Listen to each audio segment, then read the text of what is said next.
IDFM 98 de la bande FM. Bonsoir à toutes, bonsoir à tous. Accompagner son animal en fin de vie, dialogue avec l'âme animale ici et dans l'au-delà.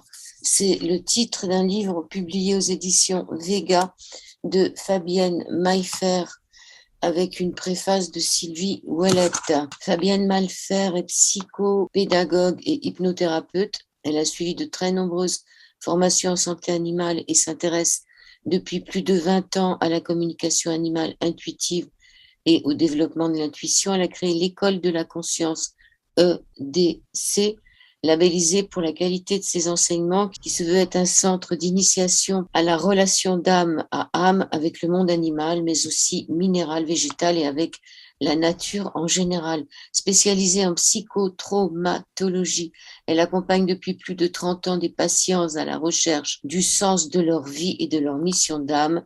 Elle est l'auteure de différents ouvrages sur le monde animal, dont le coffret Mes alliés de la nature. Ce sont des cartes chamaniques pour guérir et grandir, paru chez le même éditeur. Oui, bonsoir Joël, merci de m'accueillir au sein de votre radio. Votre premier livre, c'était la communication animale. Vous avez écrit un premier livre avant celui-là. Oui, j'en ai même écrit deux. J'ai écrit un premier livre qui est épuisé, qui s'appelait La communication animale, une rencontre d'âme à âme. Et puis ensuite, j'ai sorti chez Jouvence en 2017 La communication animale intuitive, deux points à la rencontre de la conscience animale. Et puis ensuite, celui pour lequel je suis là ce soir et deux coffrets. Un coffret qui est celui que vous avez mentionné sur les alliés de la nature, un coffret de méditation de chat qui a été dessiné par la même illustratrice, Aline Code, et puis qui est sorti là tout récemment, en début de cette année. Et puis un ouvrage qui sort prochainement, en mars, qui s'appelle Se relier au vivant grâce à l'intuition. En fait, c'est un ouvrage d'exercices pratiques de communication avec le monde animal, minéral, végétal, les arbres, la nature en général, et aussi les esprits de la nature. Vous avez été infirmière en soins intensifs. Oui, oui, alors j'ai d'abord fait un travail, enfin une formation d'infirmière en soins généraux, ça s'appelait à l'époque. Ça date des années 80, donc c'était il y a quelques années déjà. Et puis ensuite, j'ai travaillé au Centre des Brûlés, dans un grand CHU, comme infirmière en soins intensifs, oui. Donc vous avez côtoyé la mort. Alors beaucoup, spécialement en plus dans cette activité, dans un centre de grands brûlés, parce que les centres de grands brûlés accueillent souvent malheureusement des populations jeunes. Donc c'est encore une autre confrontation à la mort que celle à laquelle j'avais pu être confrontée dans les services de médecine, lorsque c'est des gens âgés qui disparaissent. Là, c'est souvent effectivement des gens jeunes, c'est souvent des situations dramatiques avec des pères de famille, des mères de famille, des enfants. Donc effectivement, j'ai été très très souvent confrontée. Et vous avez quitté il y a combien de temps? Ou alors j'ai quitté au début des années 90, milieu des années 90.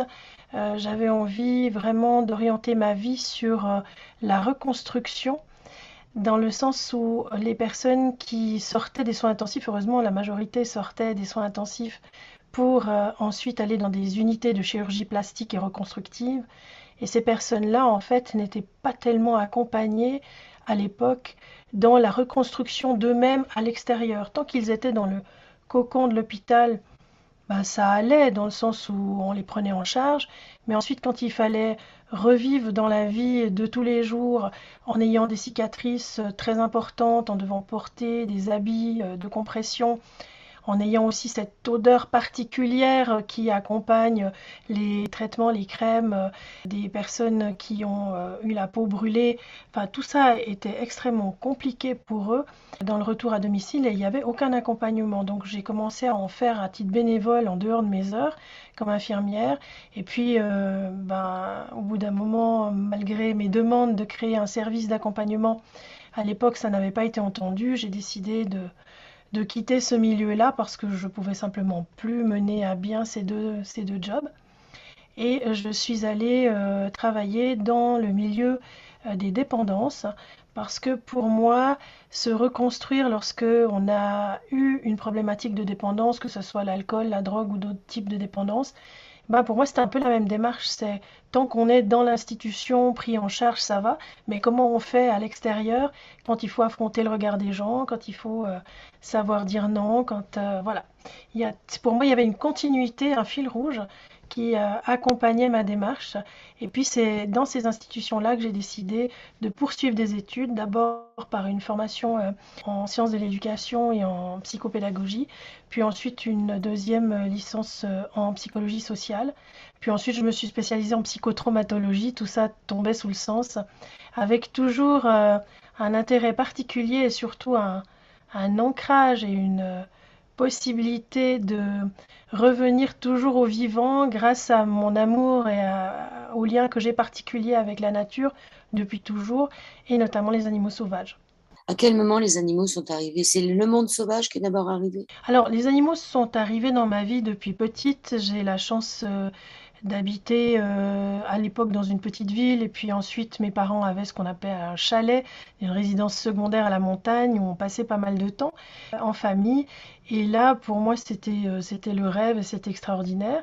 Donc, depuis petite, j'ai eu des relations particulières avec le monde sauvage, un petit peu avec le monde des animaux domestiques, mais finalement de manière assez courte parce qu'on a d'abord eu des lapins nains et puis ensuite on a eu un chat. Et malheureusement, comme j'étais allergique aux poils des chats et des lapins, on n'a pas pu les garder longtemps. Mais les animaux sauvages, c'est ce que je côtoyais dans la nature et avec lesquels j'ai toujours un rapport assez particulier, avec une possibilité de les approcher de manière enfin, toujours extraordinaire.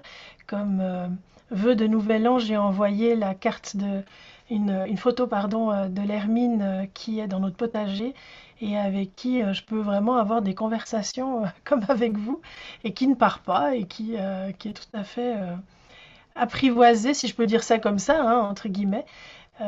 Par contre, si c'est quelqu'un d'autre, elle s'en va. Donc voilà, ça c'est ma relation avec le monde sauvage. Et puis il y a eu les chevaux qui, dès l'âge de 8 ans, ont beaucoup compté dans ma vie, comptent encore aujourd'hui, puisque je vis dans un endroit où je suis entourée d'équidés, les chevaux, les ânes, hein, tous les équidés.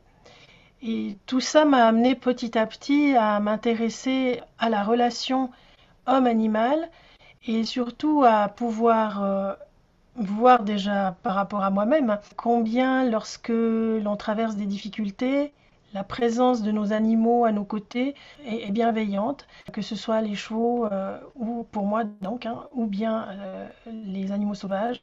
À chaque fois, je trouvais réconfort ou réponse à mes questions.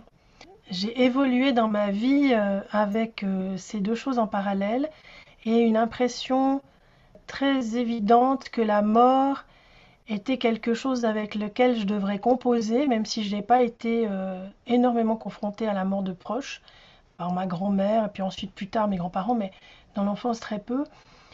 Mais je sais pas, j'avais une espèce de relation, je pense grâce au monde sauvage, sur la fragilité de la vie, la mort et surtout qu'est-ce qu'on devient après. C'était aussi ça ma question. Donc j'ai mené ce chemin d'interrogation en parallèle avec les personnes que j'ai eu l'occasion d'accompagner dans mon métier d'infirmière, et puis aussi avec les animaux qui ont disparu dans ma vie. Et petit à petit, j'ai développé cette approche et ces connaissances en décidant d'accompagner les personnes qui ont des animaux en fin de vie et pouvoir les accompagner sur leur chemin d'âme. Pas seulement le chemin d'âme de l'animal, mais aussi le chemin d'âme de la personne. Donc, si vous voulez, ma démarche, elle est parallèle, à la fois dans ma connaissance du monde médiumnique et de la mort chez l'humain, et mes recherches sur la mort chez l'animal. Y a-t-il ou pas une âme? Qu'est-ce qu'elle devient? Quel est son cheminement? Et c'est l'objet de cet ouvrage, d'accompagner son animal en fin de vie. Je voudrais revenir sur ce que vous disiez tout à l'heure. Vous dites que vous étiez allergique aux poils de chat. Est-ce que vous l'êtes toujours?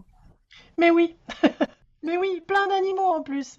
Même maintenant, ça devient problématique pour moi de m'occuper de mes animaux dans le quotidien parce que effectivement, j'ai développé une sensibilité au fur et à mesure des années et je me suis beaucoup interrogée pour savoir mais pourquoi ça me touchait. Et en fait, ce que j'ai compris, c'est que ça me limite dans le nombre d'animaux que je souhaiterais accueillir. Parce que si j'étais pas allergique à autant d'animaux, je pense que chez moi, ce serait l'Arche de Noé. Et c'est pas forcément ce que les animaux veulent. Parce que lorsqu'on individualise la relation avec un animal de compagnie, en fait, il n'a pas envie de se retrouver comme ça avec 25 ou 30 autres animaux à partager sa vie, à partager son temps avec moi. En fait, ce que je dis souvent à mes élèves, hein, c'est que plus vous allez communiquer intuitivement avec le monde animal, moins vous aurez d'animaux chez vous. C'est assez fou hein, quand même. Parce que plus vous allez individualiser la relation et plus ils auront besoin de temps que vous leur consacrez du temps. Et au fur et à mesure des années qui passent, je ne remplace pas les animaux qui décèdent chez moi parce que je trouve déjà que j'ai pas assez de temps par rapport à ce qu'ils demandent à consacrer à chacun d'entre eux. Ouais, alors, je veux bien vous croire, mais qu'est-ce qu'on fait, par exemple, quand on a une amie qui meurt et qu'elle laisse un chat? On ne peut pas le laisser dehors. Non, tout à fait. Alors pour ça, bah, l'école que j'ai créée, c'est aussi un moyen de soutenir financièrement des associations qui recueillent hein, des animaux qui sont abandonnés soit du décès de leur propriétaire, soit pour d'autres raisons. Et vous avez en France, par exemple, en Suisse, aussi un organisme qui s'appelle l'Oasis des vétérans, qui est spécialisé sur l'accueil d'animaux âgés. Ça, c'est aussi encore un autre type d'accueil.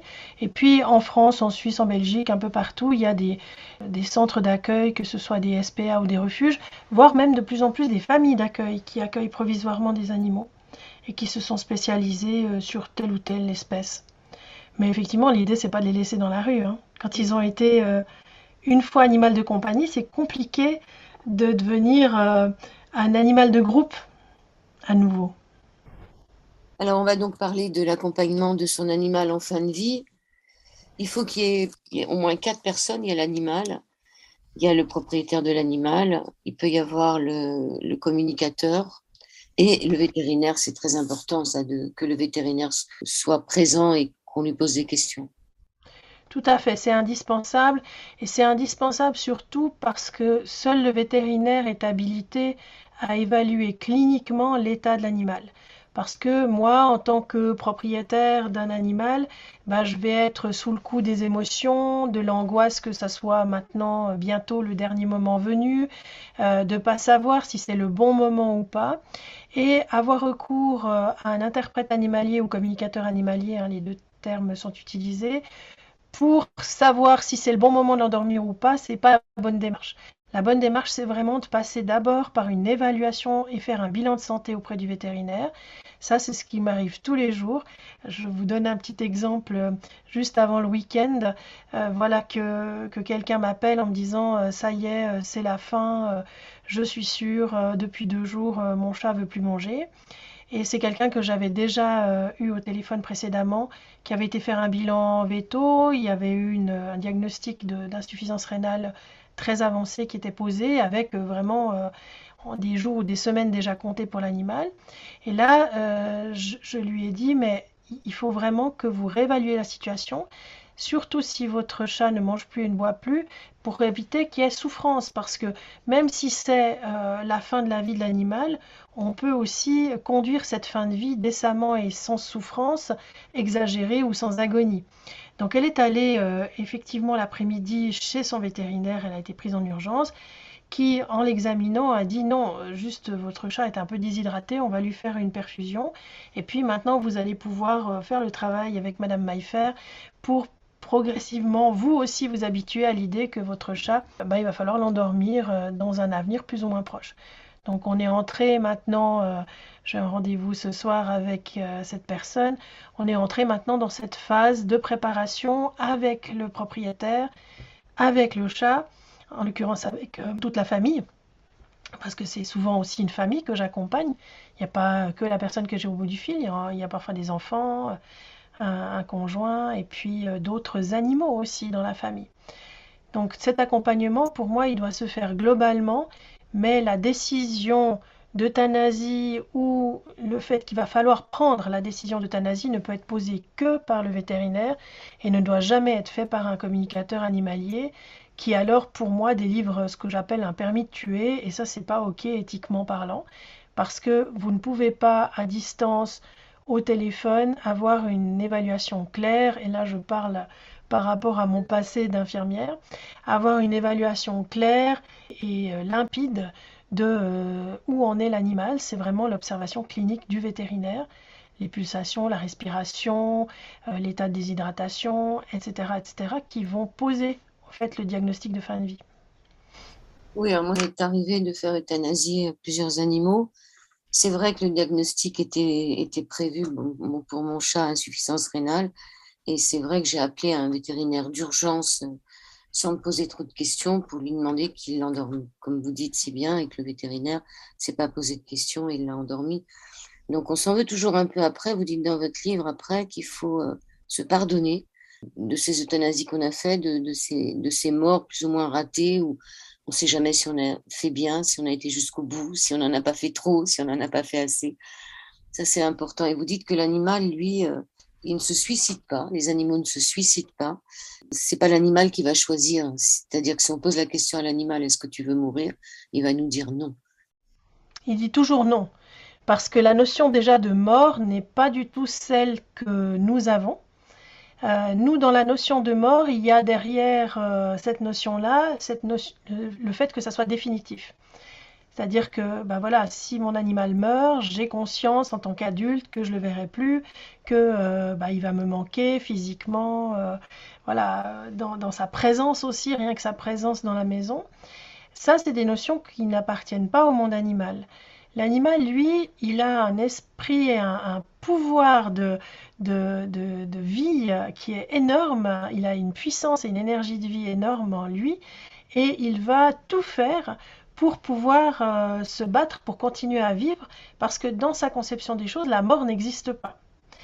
Il va accepter à un moment donné, dans les différentes phases dont je parle dans le livre, donc la phase d'acceptation qui est la toute dernière phase où l'animal lâche, si on peut dire ça comme ça, c'est le moment où l'animal réalise que son corps le lâche, qu'il ne peut plus se nourrir, vaquer à ses besoins et avoir une vie autonome, on va dire. Comme ça, je dirais même pas une vie convenable, parce que l'animal va s'adapter et parfois il est dans des capacités d'adaptation assez incroyables dans la manière dont il va survivre. Donc il n'est pas dans la qualité de vie, il est dans la survie dans certaines situations. Mais l'animal, lui, il n'est pas dans oui, euthanasie-moi, ça sera super, je vais aller beaucoup mieux. Parce qu'il n'a pas cette notion-là. Par contre, il a la notion que mon corps me lâche. Et c'est à ce moment-là, et c'est pour ça que c'est important que le vétérinaire soit dans la course, qu'il faut informer l'animal, et on peut le faire avec ses mots à soi, pas obligé de passer par un communicateur animalier, mais il faut informer l'animal que malheureusement, tout ce qu'on a pu faire jusque-là, et ben maintenant, on arrive au bout des possibilités de soins et qu'on n'arrive plus. On est vraiment au terme de ce qu'on peut faire et que le corps lâche, la médecine ne peut plus l'aider et ma foi, on va peut-être juste l'accompagner pour qu'il y ait moins de souffrance parce que même dans le travail sur la souffrance, dans l'accompagnement de la souffrance, il arrive un moment donné où les médicaments ne fonctionnent plus. Donc, il faut expliquer ça à l'animal et l'animal alors fait le lien entre ce que nous lui expliquons, puisqu'il nous donne entièrement sa confiance, et ce qu'il ressent dans son corps. Et c'est là que l'euthanasie est possible et se fait de manière paisible. Je vous donne un petit exemple pour les auditeurs. La semaine dernière, j'ai accompagné une chatte sur déjà plusieurs semaines de fin de vie. Et cette chatte a été endormie un petit peu en urgence parce que tout d'un coup sa situation s'est beaucoup dégradée et le vétérinaire qui la connaissait bien a dit mais je pense que c'est le bon moment et du coup je suis intervenue et la chatte a dit ok c'est le bon moment et j'aimerais bien que ma maîtresse se culpabilise pas et je lui manifesterai que tout est bon pour moi et tout est accompli. Ça c'est ce qu'elle a dit. Et le vétérinaire est venu à domicile, a endormi la chatte donc à la maison et la dame m'a appelé peu après en me disant c'était incroyable. Au moment où il a fait l'injection, Donc il y a 2 injections, ça se passe en 2 temps, généralement l'euthanasie. Donc la première injection est une injection qui s'appelle la sédation, qui va permettre à l'animal de s'endormir. Et puis la deuxième est celle de la dose létale, qui est donc un puissant barbiturique qui endort les zones réflexes des battements cardiaques et de la respiration. Au moment de la première injection de la sédation, en fait, la chatte a regardé droit dans les yeux sa maîtresse et s'est mise à ronronner. Et elle a ronronné jusqu'au moment où elle s'est endormie. Et la dame était très touchée, c'est pour ça qu'elle m'a appelée en disant, eh ben, ça s'est passé exactement comme elle l'avait dit. Elle a manifesté que c'était OK, et pour moi, ça a été un soulagement. Et j'ai dit au vétérinaire, OK, on peut y aller. Donc, quand c'est préparé, quand l'animal est au courant qu'on ne peut plus rien faire pour lui, il a cette sagesse, parce qu'il est aussi en lien avec son corps, de dire, OK, je lâche. Et c'est jamais trop tard parce qu'on peut toujours communiquer avec l'âme animale une fois qu'il est décédé. On peut reparler. Je dirais que 90% des demandes de communication avec un animal défunt, c'est des gens qui vivent mal plusieurs semaines, mois, jours ou années, se souviennent du décès de leur animal et le vivent encore très mal. Et ça permet de reconnecter avec l'animal, de lui demander sans qu'on m'explique. Moi, généralement, j'explique à travers, enfin, je traduis ce que l'animal me dit des derniers instants de sa vie, que la personne propriétaire va pouvoir valider, puisque en général, elle était présente. Et puis là, les choses se dénouent et la culpabilité peut retomber parce que l'animal explique ce qui était juste pour lui dans ce qui s'est fait. Mais je ne connais pas sur les milliers d'accompagnements d'animaux en fin de vie ou d'animaux décédés, je ne connais pas de situation où l'animal était fâché contre son maître en lui disant tu n'aurais jamais dû m'endormir, c'est n'importe quoi. Parfois l'animal a manifesté qu'il regrettait de devoir quitter sitôt la terre, suivant l'âge qu'il avait. Mm. Mais les animaux ne sont pas culpabilisants vis-à-vis de nous. Ils sont plutôt compréhensifs par rapport à notre ignorance de la vie et de la mort et du passage de l'âme et de toutes ces choses-là que j'explique dans mon ouvrage.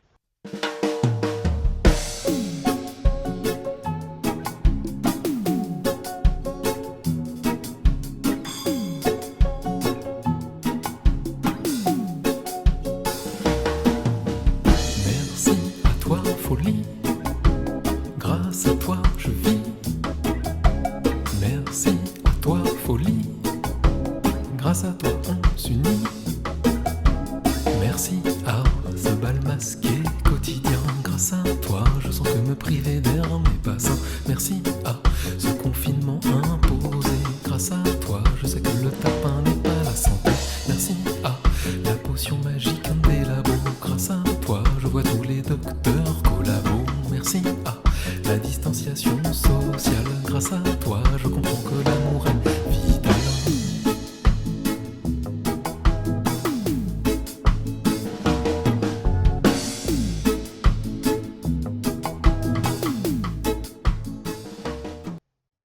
Deuxième partie de cet Au-delà du miroir avec Fabienne Maillefer, accompagnée de son animal en fin de vie.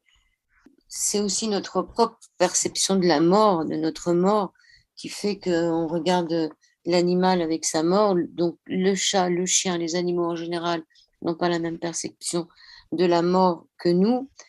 Dans votre livre, il y a beaucoup de chapitres. La maladie et la vieillesse vues par l'animal. Vous en avez un peu parlé dans la première partie. Vous dites que l'animal ne se rend pas compte qu'il vieillit. Il s'adapte quelque part. C'est ça, il se rend compte, mais il va s'adapter. Mais il ne considère pas ça comme de la vieillesse, il considère ça comme, à un moment donné, il est empêché, alors nous le savons à cause de la vieillesse, il est empêché par exemple dans ses mouvements, je pense à l'arthrose chez le chien par exemple, ou chez d'autres animaux, et donc il va s'adapter en fonction. Oui, ou un vieux chien qui n'entend plus, par exemple, il n'appréhende pas la vieillesse et la maladie. Alors, en ce qui concerne la souffrance, la douleur et la souffrance, est-ce qu'il faut différencier la souffrance morale de la souffrance physique? La souffrance physique, on la voit, c'est clair. On voit que l'animal, il se déplace pas, ou il miaule, ou il jappe. La souffrance morale, c'est la projection de notre propre souffrance. L'animal ne souffre pas moralement. Alors, ouais, je dirais pas que l'animal ne souffre pas moralement. Alors, il y a une partie effectivement dans la souffrance morale qui est la projection de notre propre souffrance. avec cette souffrance pour l'animal de ne plus pouvoir répondre à la mission pour laquelle il a été élu auprès de son maître. Admettons par exemple que quelqu'un a pris un animal suite au décès ou à des changements dans sa vie, au décès d'un autre animal ou des changements importants dans sa vie, et qu'il a missionné ce nouvel animal d'être son compagnon, de l'emmener avec lui dans des trekking parce que c'est quelqu'un de sportif, etc. Et voilà que l'animal vieillit, il ne peut plus faire des grandes balades. Pour lui, ça va être compliqué parce que pour lui, sa mission de vie, c'est j'accompagne ma maîtresse ou mon maître pour faire des marches et des balades, et là, je peux plus. Et donc, c'est quelque chose de difficile à vivre pour moi en tant qu'animal. Et quand j'interviens, souvent les gens m'appellent dans ce genre de situation, et quand j'interviens, je vais avec l'animal confronter ses besoins, où il en est aujourd'hui, et regarder en direct, puisque je fais de la communication en direct, c'est-à-dire que j'entre directement en communication à partir du moment où vous me donnez une photo d'un animal ou même son nom, peu importe, je peux faire cette communication comme ça en direct. Et en fait, je vais voir en direct entre l'animal et le propriétaire quels sont en fait les plus petits multiples communs qui vont permettre de satisfaire et les besoins de l'animal et les besoins du maître pour que l'animal puisse revoir sa mission, le maître aussi, et se sentir toujours utile aux côtés de son maître. C'est dans cette optique-là que je vais travailler. C'est tout le problème, par exemple, d'un cheval qu'on met à la retraite et qui était un cheval de compétition, qui toute sa vie a été sur des parcours, a triomphé, et puis un jour se retrouve dans un pré, et non pas qu'il est malheureux dans son pré, mais juste que si quelqu'un lui expliquait peut-être quel est le nouveau rôle qu'il pourrait trouver ou qu'il cherchait avec lui et son propriétaire, c'est comment aujourd'hui que je pourrais être dans ma vie et en quoi je pourrais te servir, moi, cheval qui t'a servi à apporter tes triomphes et dans le monde entier en faisant des parcours d'obstacles ou d'autres choses en équitation. Comment est-ce que moi, le cheval, je pourrais, toi, maître, trouver un moyen de pouvoir te servir encore? Et ça, c'est intéressant en communication animale parce que ça permet d'aménager des choses. Et il y a par exemple des chevaux qu'on a mis à la retraite avec, alors vraiment le propriétaire y a mis tout son cœur en cherchant un endroit extraordinaire avec beaucoup de prés, enfin vraiment le truc qui nous semblerait, nous du point de vue humain, l'endroit idéal pour un cheval. Et nombre de ces chevaux de concours, alors que je ne connaissais pas leur passé, la première chose qu'ils me disent, c'est non, mais nous, on ne veut pas être à des kilomètres de notre propriétaire, de notre maître ou de notre maîtresse. On aimerait bien qu'on nous trouve un endroit plus près. Et puis, ça ne nous dérange pas d'être dans un centre équestre, même si on n'a pas autant de prairies pour pouvoir galoper.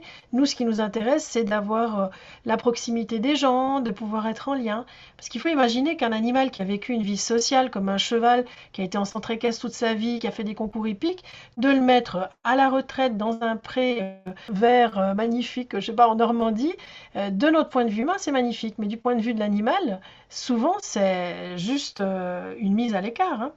Et il le voit pas comme quelque chose de magnifique. Donc en ça, la communication animale, elle est vraiment utile. Elle permet de pouvoir demander à l'animal, c'est quoi ton besoin aujourd'hui? Et l'humain s'adapter. Alors, il y a aussi la mort naturelle. Peu d'animaux meurent naturellement, ça serait l'idéal. Si on pose la question à un animal s'il veut être euthanasié, il ne voit pas du tout ce que ça peut être. Tout à fait. Alors la mort naturelle chez les animaux de compagnie est extrêmement peu fréquente parce que simplement nous entretenons aussi nos animaux par la médecine vétérinaire qui a fait énormément de progrès et nous avons aussi une certaine tolérance à la douleur de notre animal. Donc personnellement, moi je supporte mal de voir mon animal ne plus pouvoir se lever, ne plus pouvoir manger, ne plus pouvoir faire ses besoins. Pour moi, il en va de sa qualité de vie et c'est ça qui va peser dans la balance. L'euthanasie est effectivement quelque chose qui doit être expliqué à la fois au propriétaire par le vétérinaire, mais aussi à l'animal en expliquant son déroulement, mais en expliquant aussi pourquoi on le fait.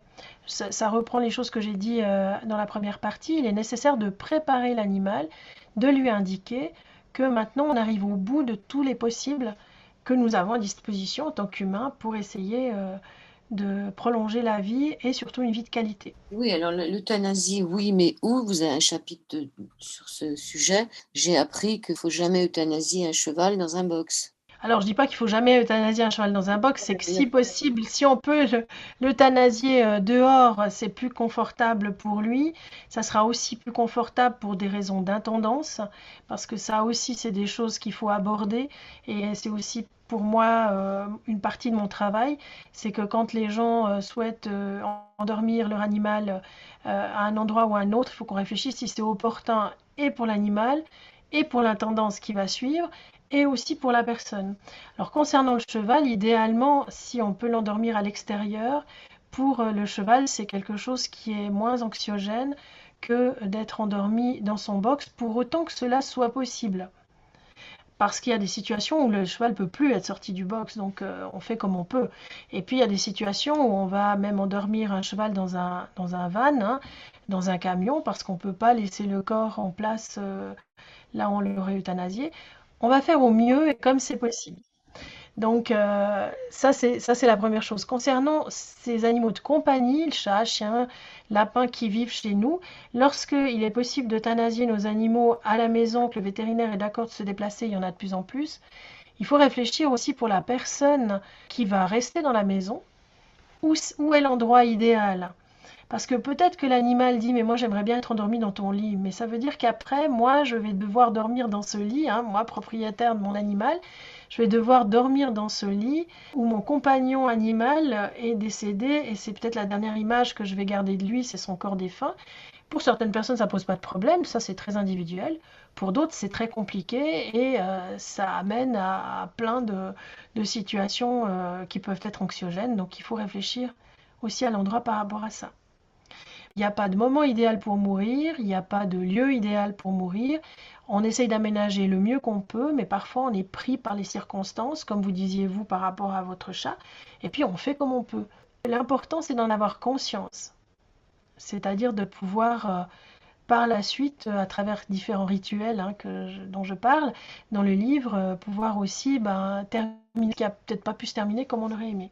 Un animal vient de mourir chez soi. Combien de temps? Parce que ça, le vétérinaire, que ce soit chez lui ou chez vous, le corps, on ne reste pas longtemps à côté de lui. Non. On va le veiller. Et il y a donc cette première question. Et la deuxième question, pour les animaux qui partageaient leur vie avec l'animal qui part, puisqu'ils n'ont pas conscience de la mort, les animaux, quelle est leur réaction quand ils voient un animal mort? Alors, ils n'ont pas conscience de la mort au sens où nous l'entendons quand on propose la mort. Je crois que ça, il faut être clair. C'est-à-dire que nous avons une conception de la mort comme étant une délivrance possible pour l'animal, d'où l'idée de l'euthanasie. L'animal, il a conscience quand le corps est inanimé. C'est-à-dire que l'âme animant le corps, lorsque l'âme a quitté en fait le pyjama génétique de l'animal, qu'il soit chat, chien ou autre animal, alors les autres animaux savent pertinemment que ce corps est inanimé et que ce n'est plus leur copain. C'est d'ailleurs quelque chose qu'on peut observer dans le monde sauvage, mais aussi si vous avez l'occasion de pouvoir présenter le corps défunt d'un de vos animaux aux autres animaux de la maison. Il y en a qui vont venir, qui vont essayer de le bouger. Il y en a d'autres qui vont juste le renifler. Il y en a d'autres qui passeront le pas de la porte, verront le corps de leur copain et s'en iront. Parce que pour eux, c'est plus leur copain. En fait, pour l'animal, vraiment, ils ont une perception de la vie plus que de la mort. La vie, en fait, c'est lorsque l'âme est dans le corps. La mort, c'est pas quelque chose qui existe en soi. Il y a la vie et le corps qui est animé par l'âme, et puis il y a ce que nous appelons la mort, qui est le corps inanimé sans âme. Et c'est ça la différence que font les animaux, avec ou sans âme. Donc c'est important de pouvoir expliquer à nos propres animaux, lorsqu'on ne peut pas leur présenter le corps de leur animal défunt, ou que justement l'euthanasie s'est pas fait à la maison, l'essai n'est pas survenu à la maison. Par exemple, je pense aux accidents de voiture hein, qui sont courants chez les chats. Il faut leur dire en fait que l'animal est décédé avec ces mots-là que j'utilise comme ceux pour des enfants en disant que l'animal ne reviendra pas, qu'il est parti. Parce que sinon, les autres animaux attendent. Il y a une espèce de croyance comme ça peut-être un peu légende urbaine, que les animaux, ils comprennent les choses sans qu'on ait besoin de leur expliquer, mais rien du tout. Les animaux sauvages, beaucoup plus, mais les animaux domestiques, ils ont perdu beaucoup de leurs aspects de connaissances innées des choses. D'ailleurs, ils sont incapables de reconnaître des plantes toxiques, etc., etc., hein. Un animal domestiqué n'est pas un animal sauvage, et c'est un animal à qui il faudra expliquer, parce qu'on l'a quelque part humanisé par la domestication, il faudra lui expliquer, comme on explique à un enfant, que son copain chat ou chien ne reviendra pas. Ça, c'est vraiment important. Quant à l'euthanasie, puisque c'était la première question, j'ai répondu à la deuxième d'abord, mais quant à l'euthanasie, comme je disais tout à l'heure, l'euthanasie, c'est pas un mot qui leur parle aux animaux. Par contre, d'expliquer que le corps n'est plus fonctionnel et qu'à un moment donné, l'âme va devoir quitter ce corps-là, ça, c'est quelque chose qui leur parle. D'où l'importance de parler de l'âme et de vraiment comprendre que les animaux sont animés par une âme qui fonctionne de manière très proche de l'âme humaine, mais qui au moment du décès va avoir en règle générale plus de facilité à se détacher du corps physique, parce qu'il est moins lourd, encollé par toutes les histoires qui font notre vie d'humain, parce que les histoires de la vie des animaux sont plus légères en termes de culpabilité, de rancœur ou de je ne sais quoi d'autre qui appartiennent vraiment au monde humain et qui collent en fait beaucoup l'âme au corps. Donc le fait qu'on puisse pas veiller les animaux pendant 3 jours comme on avait l'habitude de le faire autrefois pour le corps des humains, et ça a tout son sens, n'est pas un problème en soi dans la mesure où on peut le faire sous forme de rituel, comme je l'explique, qui est une autre forme de veillée, mais qui va accompagner l'âme animale. L'âme animale, où qu'elle soit au moment du décès, revient au domicile des gens, la plupart du temps, pour autant que l'animal sache qu'il est décédé. Et dans les cas d'accident, les cas de mort violente, l'âme est éjectée très fort du corps, et très rapidement, elle n'a pas le temps de se rendre compte qu'au fait, le corps n'est plus animé. Et comme on peut le voir dans différents films qui ont été faits sur les décès humains, où on voit l'âme qui essaye de revenir, qui est devant son cadavre et qui veut absolument retourner dans son corps, il arrive la même chose aux animaux défunts lorsqu'ils ne meurent pas de vieillesse ou de maladie sur du long terme, lorsqu'ils ne sont pas préparés à quitter la terre et qu'ils la quittent brusquement par le fait d'un accident ou d'un événement violent, une colique violente chez un cheval ou des choses comme ça, il faut leur dire qu'ils sont morts. Autant d'ailleurs aux humains qu'aux animaux, il faut dire à un être qui est décédé qu'il est décédé. Parce que la mort est un rêve dont on ne revient pas, dit Patrick Berenshtenas, et c'est vraiment ça. La mort est un rêve dont on ne revient pas.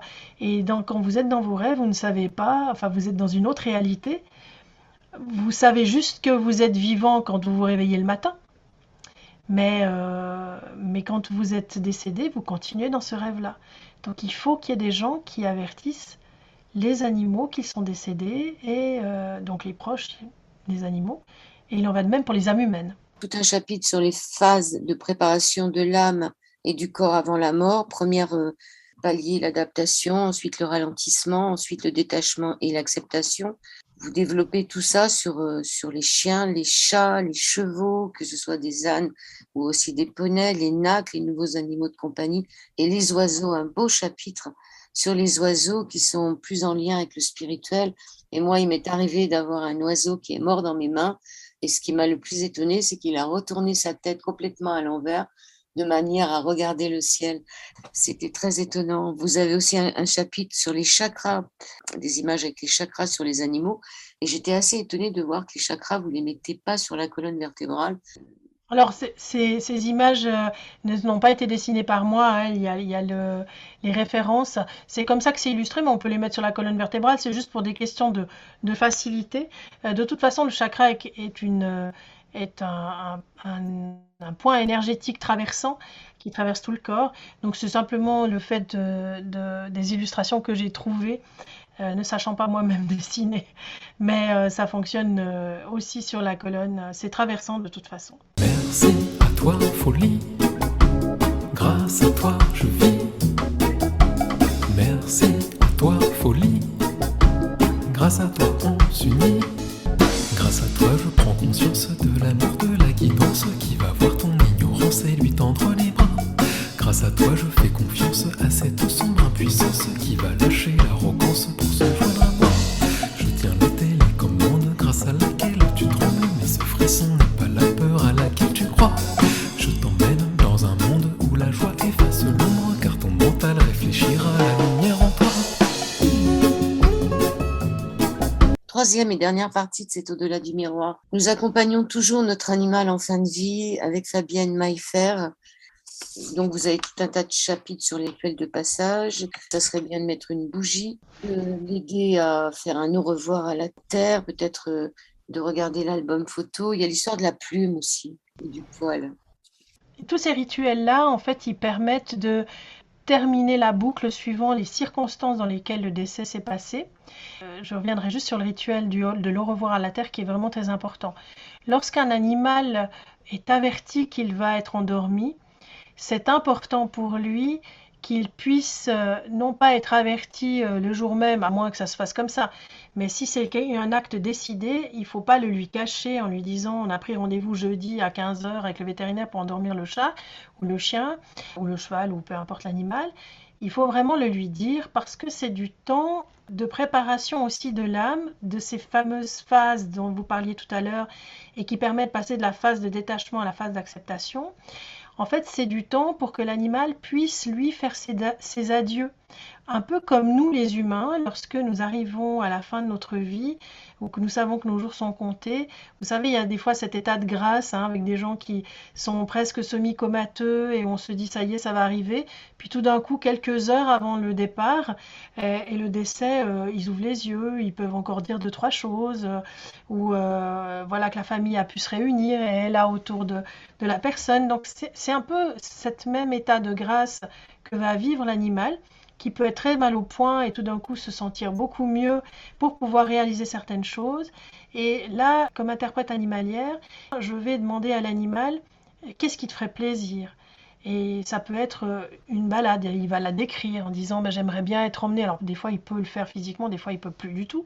Donc on va le faire en voiture par exemple, si c'est pour un chien. On pourra le faire à pied soi-même en ayant la présence de l'animal à nos côtés si c'est pour un cheval, puisque là on ne va pas l'emmener dans un van.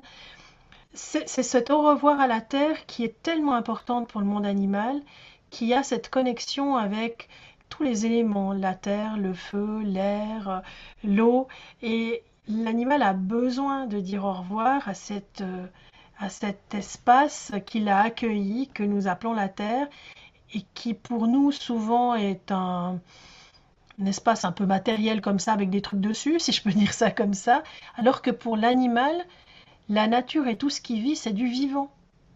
La terre bat et les animaux entendent le cœur de la terre battre.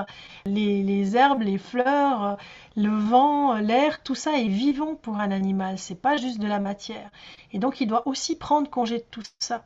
Parce que lorsque nous sommes incarnés, que l'on soit humain ou que l'on soit un animal, c'est là que nous avons notre pleine puissance. C'est là que nous avons vraiment une capacité de pouvoir utiliser tout notre potentiel. Et les animaux aiment la vie, les animaux aiment leur corps, ils aiment sauter, jouer, courir, sentir le vent dans leurs oreilles, et ils doivent faire le deuil de tout ça. Et si on a l'occasion de pouvoir leur donner ce temps-là, de le revoir à la terre, et si on peut pas, on peut le faire pour eux a posteriori, après le décès, ça c'est un des rituels pour moi les plus importants. Ensuite, je dis souvent aux gens qui ont de la peine avec l'image de l'âme, suivant où en est la personne par rapport à ses propres croyances, sa propre démarche spirituelle ou sa religion. Je leur dis, imaginez qu'à un moment donné, l'âme de l'animal, c'est une plume et que cette plume va quitter gentiment le corps et s'envoler légèrement une fois que votre animal sera défunt. Et c'est un peu cette plume-là qui va revenir à la maison pendant quelques jours, le temps que tous les liens énergétiques se défassent et que le travail de l'âme puisse se faire. Et je leur dis souvent, vous verrez, si vous utilisez cette image-là, vos animaux vous feront un petit clin d'œil en vous envoyant de nulle part une plume. Il m'est arrivé vraiment très souvent pour mes animaux défunts de trouver tout d'un coup une plume au milieu de nulle part, ou même d'en avoir qui me descend comme ça devant le nez, alors que je suis en plein champ et qu'il n'y a aucun oiseau qui a passé au-dessus de moi à l'instant T. Donc il y a des petits clins d'œil comme ça que les âmes nous font par rapport à la plume. Et puis je dis aussi par rapport aux souvenirs qu'on peut avoir de son animal, souvent quand on a un chat, un chien, un âne, des animaux qui vivent à nos côtés, ben, on a plein de souvenirs qu'on va peut-être garder, des jouets, des choses comme ça. Concernant les chevaux, c'est quelque chose qui est compliqué parce que les chevaux ne vivent pas avec nous dans la maison, a fortiori. Mais le jour où notre cheval est plus là, c'est comme s'il n'y avait plus rien. Alors certes, il y aura peut-être sa selle ou sa bride, mais on va pas forcément garder ça chez soi.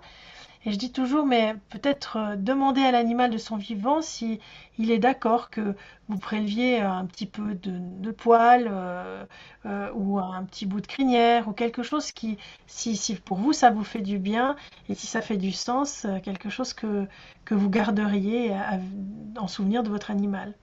Parce que j'avais trouvé les premières morts auxquelles j'ai été confrontée de chevaux, j'avais trouvé ça terrible qu'il n'y ait plus rien. Une fois que le corps est parti, on change la paille dans le box, on met un autre cheval après et il n'y a plus rien, alors que nos animaux, chats, chiens qui vivent avec nous, bah, il y a quand même encore le rôdeur, il y a encore différentes choses. Donc voilà, c'est une proposition que je fais.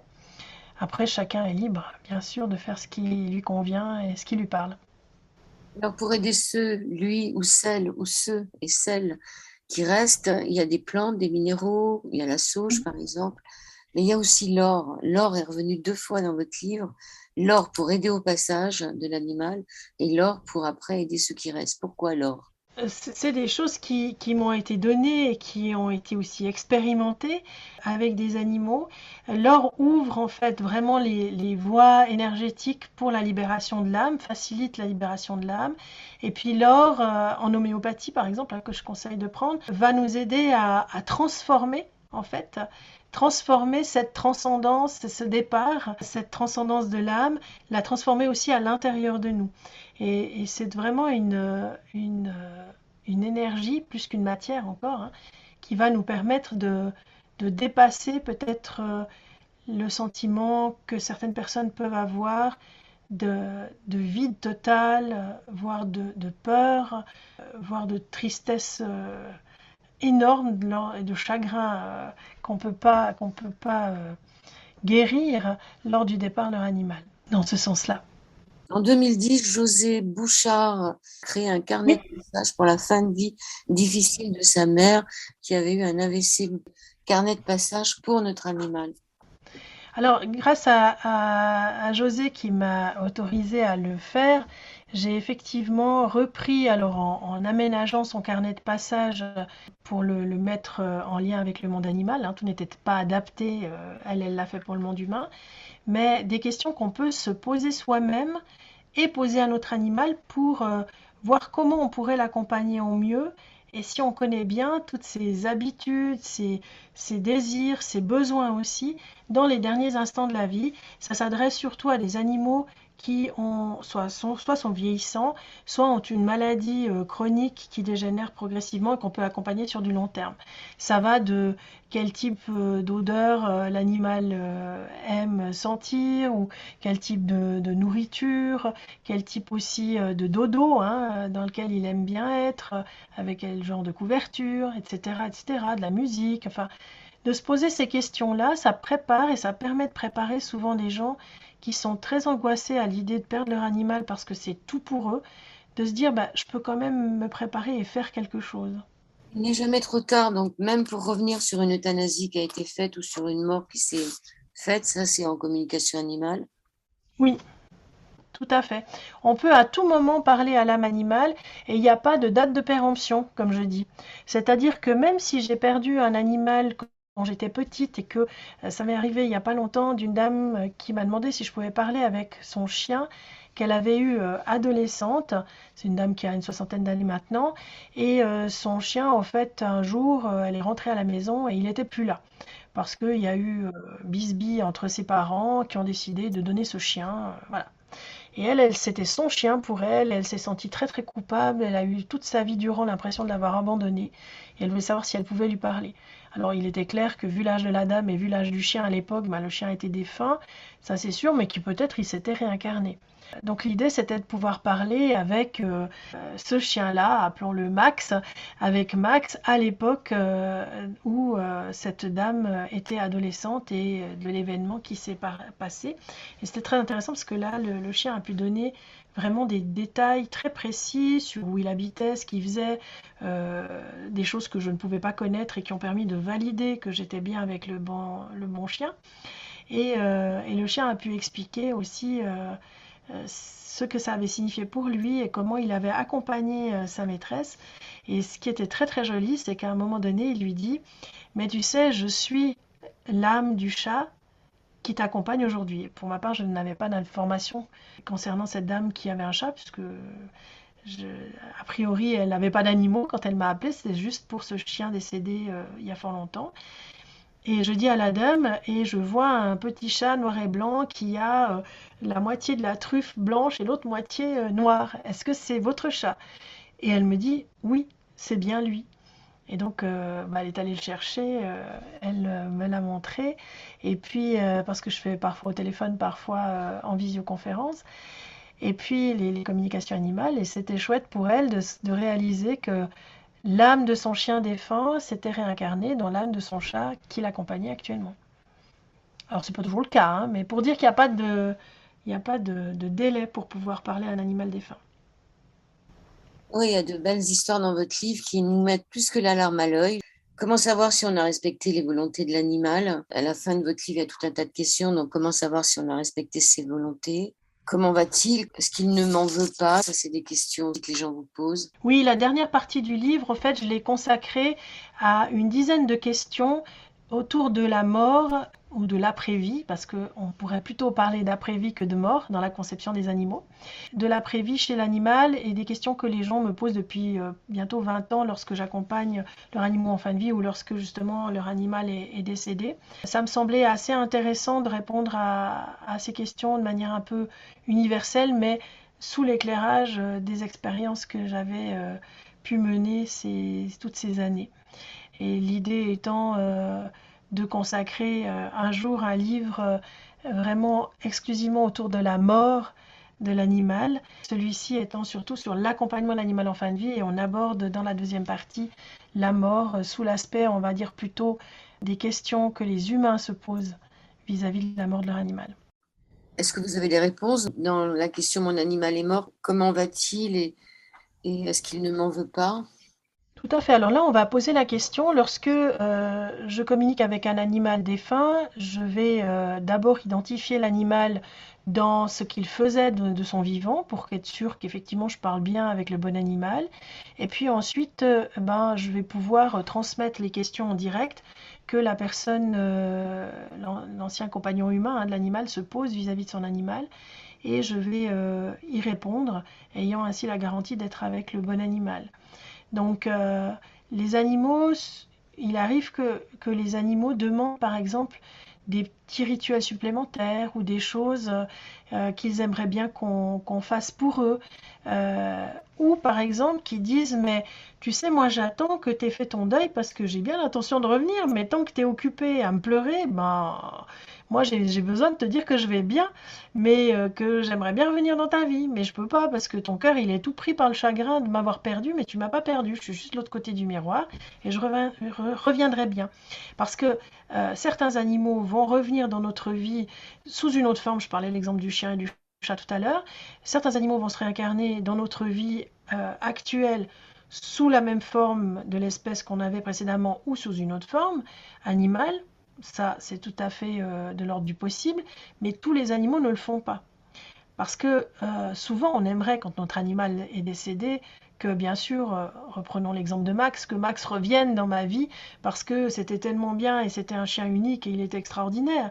Mais certains animaux n'ont pas pour mission de revenir dans notre vie. Ils ont terminé ce qu'ils avaient à faire avec nous et ils ne se réincarnent pas forcément non plus en animal de compagnie. Il peut se réincarner en animal sauvage aussi. Donc tout ça est pris en compte dans la discussion qu'on va avoir avec l'animal. Est-ce qu'il ne peut pas aussi incorporer un autre animal? Est-ce qu'il peut y avoir deux âmes animales dans le même animal?